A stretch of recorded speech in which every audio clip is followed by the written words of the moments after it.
তুই সাইডে চলে গেলি বলে মাইকটা বুঝতে হবে দেখ তো এই মাঝখানে থাকবে কিনা এই পাশে দাও না ঠিক আছে সব বুঝিস দেখাই গেল একদম প্রথম প্রশ্ন সেটা শুরু করছি। আমি আগে আপনি আগে সব প্রশ্ন করে নিচ্ছি, আপনি বলুন আমি বলে দিচ্ছি। জয় জগন্নাথ। গতকাল দীঘায় জগন্নাথ মন্দির উদ্বোধন হয়েছে, আমরাও তার দর্শনের সুযোগ পেয়েছি। এই ঘটনাকে নিয়ে বহু রকম তর্ক বিতর্ক শুরু হয়ে গেছে। ভগবানকে তর্কের উপরেই রাখা উচিত, কিন্তু অভ্যাসবশত অনেকে বিতর্ক শুরু করেছেন। এবং মজার ব্যাপার, আমি কেন ভগবানের কাছে এসেছি তাতে অনেকের কষ্ট হয়েছে। আমি ছোটবেলা থেকে ভগবানের মন্দিরে যাই, আমি দেখি না কে মন্দির তৈরি করেছে, আমি ভগবানকেই দেখি। আর এটা আমরা জানি যে মন্দির যেই তৈরি করুক ভগবান সবার হয়। কালীঘাটের মন্দির তৈরি করেছে কেউ জানে না, বা তারকেশ্বরের মন্দির কে তৈরি করেছে আমরা জানি না, কিন্তু ভগবানকে দর্শন করতে যাই তখন ভুলে যায়। রাম মন্দির কে তৈরি করেছে সেটাও লোকে ভুলে যাবে, কিন্তু রামকে মনে রাখবে। আমি এসেছি। পশ্চিমবাংলায় সবকিছু তো রাজনীতি হয়, হয়েওছে, কিন্তু আমার খুব মজা লাগছে। আমার পার্টির কিছু লোক খুব কষ্ট পেয়েছে, যে পার্টির কর্মীরা কষ্ট পেয়েছেন, হতাশায় ভুগছেন, কেউ কেউ ভাবছে সুসাইড করবে কিনা। আমি বলছি বিজেপি করতে গেলে হতাশায় ভুগবেন না, চোখের জল ফেলবেন না, কারণ আমরা পার্টি দাঁড় করিয়েছি রক্ত দিয়ে আর ঘাম দিয়ে। যেন বিজেপির কর্মীরা পেছনে তাকায় না, ভয় পায় না, সন্দেহ করে না। যতদিন আমার মনের মধ্যে, আমাদের কর্মীদের মধ্যে সন্দেহ ছিল না, বিভেদ ছিল না, পার্টি এগিয়েছে। যেদিন থেকে এই ধরনের অপসংস্কৃতি ঢুকেছে তখন থেকে পার্টি পিছোচ্ছে। দিলীপ ঘোষ 42 বছর ধরে ঘরবাড়ি ছেড়ে সমাজের কাজ করছে, 10 বছর রাজনীতি করছে। দিলীপ ঘোষের দিকে আঙুল তোলার হিম্মত কারো নেই, না পক্ষে না বিপক্ষে। যে কোনো ধরনের আমি চ্যালেঞ্জ করছি। যাদেরকে আমি নিয়ে এসে নেতা বানিয়েছি, যারা বিজেপি দেশে করে খাচ্ছে, তাদেরই বেশি পেট ব্যথা হচ্ছে। যাদেরকে আমি নিয়ে এসে নেতা করেছি তারা খুব চিন্তিত ভবিষ্যৎ নিয়ে। পার্টির উপরে ভরসা রাখুন, চিন্তা করার কোনো দরকার নেই। আর দিলীপ ঘোষ পার্টি ছাড়বে কিনা, কোথায় যাবে, অনেকে দুশ্চিন্তাগ্রস্ত, অনেকে আনন্দিত। দুশ্চিন্তা করার দরকার নেই, আনন্দিত হওয়ার দরকার নেই। দিলীপ ঘোষ দরকার হলে রাজনীতি ছাড়বে, কিন্তু পার্টি ছাড়বে না, বিজেপি ছাড়বে না, এটা পরিষ্কার বলে দিচ্ছি। কিছু লোক হয়তো চাইছেন আমি পার্টি ছাড়লে জায়গাটা খালি হবে, সুবিধা হবে। সেটা হওয়ার চান্স নেই, কারণ আমাদের কাছে মিশন পশ্চিমবাংলায় যতদিন না রাজনৈতিক পরিবর্তন হচ্ছে লড়াই চলবে। আর যে আমার লক্ষ লক্ষ সাথী 10 বছর ধরে আমার সঙ্গে লড়াই করেছেন, রক্ত দিয়েছেন, ঘাম দিয়েছেন, প্রাণ দিয়েছেন, পরিবারকে রাস্তায় বসিয়ে দিয়েছেন, সেটাই আমাদের কাছে প্রেরণা। কেউ বলছে 57 জন শহীদ হয়েছে, তারা ভাবছেন যে 21 সালে বোধহয় বিজেপি তৈরি হয়েছে। তা হয়নি। 257 জন শহীদ হয়েছে, রাজনৈতিক শহীদ। সেই শহীদ ভুলিনি, কারণ আমার সময় তারা প্রাণ দিয়েছেন। তার ফলে 77 সিট জিতেছিলাম। আজকে 1 ডজন এমএলএ আমাদের ছেড়ে চলে গেছে, এমপি চলে যাচ্ছে, পঞ্চায়েত, জেলা পরিষদ, সমিতি চলে যাচ্ছে। কিন্তু আমি বলছি আমাদের বিচারধারা, আমাদের রাস্তা ঠিক আছে, ঘাবড়াবেন না, ভয় পাবেন না। বিজেপি ভয় পায় না বলে ভারতবর্ষে পরিবর্তন করতে পেরেছে। আমরা সেই পার্টির সংস্কৃতি মানি যে পার্টির প্রধানমন্ত্রী অটল বিহারী বাজপেয়ী কালীঘাটে গিয়ে মমতা ব্যানার্জির মায়ের পায়ে হাত দিয়ে প্রণাম করেছিলেন। আমরা সেই সংস্কৃতির লোক। মমতা ব্যানার্জি তখন আমাদের সঙ্গে ছিলেন, আর অন্যদিকে চলে গেছেন, শত্রু হয়ে গেছেন, এটা আমি মনে করি না। রাজনীতি আমার কোনো শত্রু নাই, আমি সবাইকে মিত্র করার চেষ্টা করি। আর মিত্র করেছে বলে ভারতীয় জনতা পার্টি এত বড় হয়েছে। অন্য পার্টির বহু নেতা এসে পার্টির নেতৃত্ব করছেন। তো সেই জন্য আমরা সেই সংস্কৃতির লোক, সেই পার্টির কর্মী যে পার্টির প্রধানমন্ত্রী অটল বিহারী বাজপেয়ী শান্তির বার্তা নিয়ে বাসে চড়ে লাহোরে গেছিলেন, শত্রুর দেশে গেছিলেন, ঘোষিত শত্রু পাকিস্তান। প্রধানমন্ত্রীর সঙ্গে আলাপ করেছিলেন। ফিরে আসার পরে পাকিস্তান আক্রমণ করেছিল, কার্গিল যুদ্ধ হয়েছিল। অটল বিহারীর হাত কাঁপেনি, মিরাজ পাঠিয়ে দিয়ে, সেনা পাঠিয়ে দিয়ে সমস্ত বাংকার গুঁড়িয়ে দিয়েছিলেন। আমরা সেই সংস্কৃতি, এটা ভারতের সংস্কৃতি, এটা বিজেপি সংস্কৃতি। আমার প্রধানমন্ত্রী নরেন্দ্র মোদী, তিনি নওয়াজ শরীফের বাড়িতে বিয়েতে নেমন্ত্রণ রক্ষা করতে গেছিলেন, কোনো প্রোটোকল মানেননি, আশীর্বাদ করেছিলেন মেয়েকে। কিন্তু তারপরে পাঠানকোট হয়েছিল, পুলওয়ামা হয়েছিল, কিন্তু নরেন্দ্র মোদী সার্জিক্যাল স্ট্রাইক করতে, এয়ার স্ট্রাইক করতে পিছিয়ে যাননি, কারণ এটাই বিজেপি, এটাই ভারতীয় সংস্কৃতি। সেজন্য আমরা যেন আমাদের পরিচিতি না ভুলে যাই। আমার পাড়ায় বিয়ে হচ্ছে টিএমসি নেতার বাড়িতে, সে টিএমসি করে বলে তার বাড়িতে আমি বিয়েতে যাব না।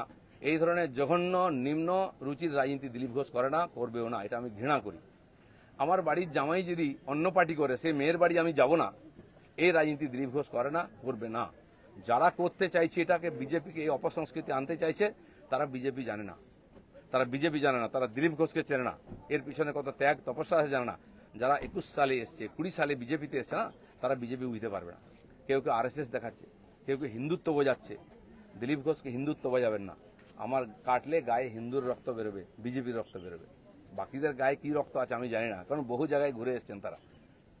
কে বড় বড় কথা কারা বলছে? যারা মমতা ব্যানার্জি আঁচলের তলায় থেকে নেতা হয়েছে। আরো বড় বড় কথা বলছে অনেকে, চরিত্রের কথা বলছে, যারা কালীঘাটের উচ্ছিষ্ট খেয়ে জীবন কাটিয়েছে, আজকে বিজেপির উচ্ছিষ্ট খেয়ে বেঁচে আছে, তারা দিলীপ ঘোষকে ক্যারেক্টার সার্টিফিকেট দিচ্ছে। যারা 4টে বিয়ে করে, 14টা গার্লফ্রেন্ড রাখে, রাত্রের জীবন একরকম, দিনের জীবন একরকম, তারা দিলীপ ঘোষকে ত্যাগী ভোগী বলছে। আহাম্মক। রাস্তায় দাঁড়িয়ে বলো লোকে কি বলবে। দিলীপ ঘোষ আজকেও রাস্তায় দাঁড়িয়ে আছে, কালো দাঁড়িয়েছিল, আগামী দিনেও থাকবে। মানুষ জানে দিলীপ ঘোষ কি করেছে, দিলীপ ঘোষ কি। আমার মন আর মুখ এক। আমি পর্দার আড়ালে কথা বলি না, কোন নেতার সঙ্গে বন্ধ ঘরে মিশি না, আমি সে যেই নেতা হোক। আমি চৌরাস্তায় দাঁড়িয়ে কথা বলি, ক্যামেরার সামনে কথা বলি। এটা দিলীপ ঘোষ। তাতে যদি কারো কষ্ট আমার কিছু করার নেই। দিলীপ ঘোষের মিশন ঠিক আছে, দিলীপ ঘোষ পাল্টাবে না, তার নীতি পাল্টাবে না। দিলীপ ঘোষ বাংলায় পাল্টাতে এসছে, অর্ধেকটা হয়ে গেছে। যারা কোনোদিন পার্টির জন্য কন্ট্রিবিউশন করেননি তারা বুঝবেন না বিজেপি কি, দিলীপ ঘোষ কি। সেই জন্য কষ্ট পাওয়ার কোনো কারণ নেই। দিলীপ ঘোষ আছে, দিলীপ ঘোষ থাকবে যতদিন পার্টির প্রয়োজন হবে। যে কর্মীরা আবেগে ভাসছেন, আবেগে ভাসার সময় নয়। যদি সত্যি সংকট আছে লড়াই করুন। আর বিজেপির কর্মীদের উপর আক্রমণ, হিন্দুর উপর আক্রমণ ভারতবর্ষের প্রথমবার হয়েছে। আজ যারা বড় বড় কথা বলছেন তারা হিন্দুর জন্য কতটা লড়াই করেছেন, কি ত্যাগ করেছেন। 4 পয়সার ত্যাগ নেই। বিজেপিতে কামাতে এসছেন, কামানো কমে যাচ্ছে। আমি দোকান সাজিয়ে দিয়েছিলাম 77টা MLA দিয়ে, 1 ডজন MLA আজকে নাই কেন? MP কোথায় গেল? জেলা পরিষদ সমিতি প্রধান চলে যাচ্ছে কেন? জবাব কে দেবে? 21-এর পর থেকে বিজেপির নামছে। 19 সালে বিজেপি 41% ভোট পেয়েছিল, এবং আজ অনেক নেতা আমাদের পার্টিতে তার বিরুদ্ধে লড়াই করে আমরা পার্টিকে বাড়িয়েছিলাম। অনেকে প্রশ্ন করছেন 41% ভোট আর 121টা বিধানসভায় আমরা লিড নিয়েছিলাম। 5 বছর পরে 24 সালের ইলেকশনে সেই ভোট 39% নেমেছে, আর 91টা বিধানসভায় আমরা লিড পেয়েছি। পার্টি এগোচ্ছে না পিছোচ্ছে? আমরা হার জিততে ভুলে গেছি 21 সালের পরে। প্রশ্ন করুন, পাবলিক প্রশ্ন করছে। দিলীপ ঘোষের এটাই প্রশ্ন আছে। যারা আমাকে প্রশ্ন করছেন আমি তাদের দিকে প্রশ্ন করছি। আপনারা তো নীতি শেখাচ্ছেন, রাজনীতি শেখাচ্ছেন, হিন্দুত্ব শেখাচ্ছেন, কি দিয়েছেন সমাজকে? কেন পার্টি নেমে গেছে? 250 লোকের প্রাণের বিনিময়ে যে পার্টি দাঁড় করিয়েছিলাম, সে পার্টি কোথায় আজকে? কেন হারছি আমরা? কেন লোকে ছিচিৎকার করছে? আর এই দালালরা যেদিন থেকে পার্টিতে এসছে, বিজেপির গন্ধও চলে গেছে, বিজেপির স্বাদও চলে গেছে। লোক বিজেপির ভরসা করতে পারছে না। তাই ভরসা ফিরিয়ে আনার জন্য লড়াই করুন, নাটক করবেন না। রক্ত দিয়েছি আমরা, ঘাম দিয়েছি, তারপরে মানুষের বিশ্বাস জিতেছি, মানুষের আশীর্বাদ জিতেছি। দিলীপ ঘোষের তো লড়াই জারি আছে। আপনারা ঠিক করুন কে কোন পার্টি থেকে লড়াই করবেন।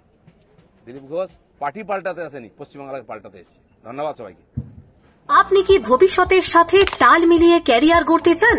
আধুনিক প্রযুক্তির যুগে নিজেকে এগিয়ে নিতে চান? তাহলে আর দেরি কেন? বঙ্গীয় প্রশিক্ষণ কেন্দ্র নিয়ে এসেছে সর্বাধুনিক কম্পিউটার ও spoken English course. ISO certified, Bharat সরকার অনুমোদিত এই প্রতিষ্ঠানে শিখুন AI টেকনোলজি সহ বিভিন্ন কম্পিউটার ও ক্যারিয়ার গঠনমূলক কোর্স। আমাদের সাফল্যের গল্প। আমাদের ছাত্রছাত্রীরা আজ সফল সরকারি ও বেসরকারি প্রতিষ্ঠানে কাজ করছে। রাজ্যের 6টি জনপ্রিয় টিভি চ্যানেলে আমাদের শিক্ষার্থীরা টেকনিক্যাল সাপোর্ট দিয়ে নিজেদের ক্যারিয়ার গড়ছে। আমরা অফার করছি বেসিক কম্পিউটার, IT ও অনলাইন ডিজিটাল কোর্স। এই 3টি কোর্স একত্রে মাত্র 2000 টাকায়। ডিপ্লোমা ডেটা এন্ট্রি ও IPTV কোডিং কোর্স, এই 3টি কোর্স একত্রে মাত্র 3000 টাকায়। DTP hardware, multimedia, Tally, GST সহ আরো অনেক কোর্স। মাত্র 350 টাকা মাসিক ফিতে শিখুন স্পোকেন ইংলিশ কোর্স ও আত্মবিশ্বাসের সাথে ইংরেজিতে বলুন। নতুন প্রজন্মের জন্য রয়েছে বিশেষ কোর্স, অভিনয়, anchoring, script writing, voice over, modelling, beautician, cake তৈরির মতো কোর্স। বিশেষ সুযোগ, গরিব ও দুস্থ ছাত্রছাত্রীদের জন্য রয়েছে বিশেষ ছাড়। আমাদের ঠিকানা ডায়মন্ড হারবার, ভারত সেবাশ্রম সংঘের কাছে, লেভেল ক্রসিং গেটের সামনে। যোগাযোগ করুন এখনই 9679782599 অথবা 9735550503 এই নম্বরে। বঙ্গীয় প্রশিক্ষণ কেন্দ্র, দক্ষতা ও সাফল্যের ঠিকানা। আজই যোগ দিন, ক্যারিয়ার গড়ুন।